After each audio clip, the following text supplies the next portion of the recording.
classroom rules. Ang hand signal is, kung moisa ko og kamot, niya pakita ko 5, yung buhaton is, you need to stop, you look, and you listen.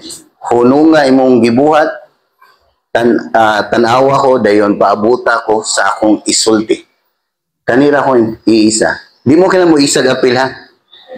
Ako gani mo isa, wa mo'y buhaton. Ako rin mo isa. Meaning, pahunungon mo na ako.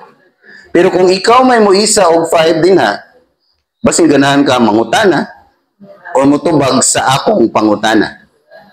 Maura na itong hand signal ha. Kay mag-group activity ta.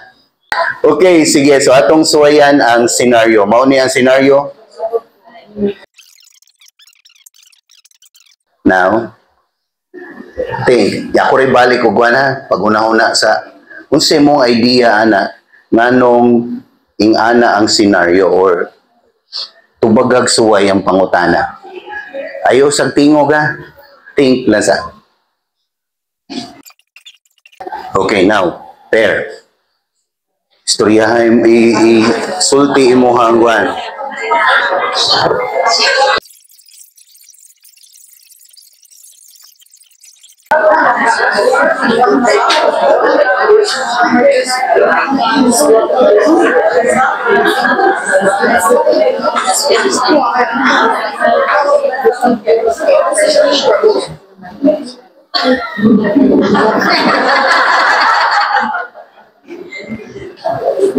Antod dili mo hilom ang tanang bata. Mo ni kong buhaton man sa room. Antod na payo sa nagtingog, di ko gumutingog. Ayaw compete sa bata. Ayaw ina sila hilom, di na mo hilom. Pabutang mo hilom sila gila. Antod wala sila ni hilom, ayaw ginawag ang imong kamot. Ayaw sad sila paisaha silang kamot.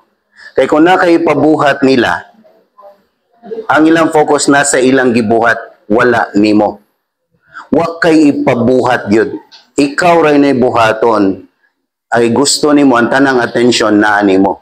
Niisa ka sa kamot aron ang atensyon na nimo. Kung imo silang paisahon sa kamot, magpinsing-pinsing mano na silang kamot. So ayaw, wa kay ipabuhat yun nila. Dayon inig mo hilom ng tanan, inawag imong kamot, continue ka. Okay, kinsa ganahan mo share.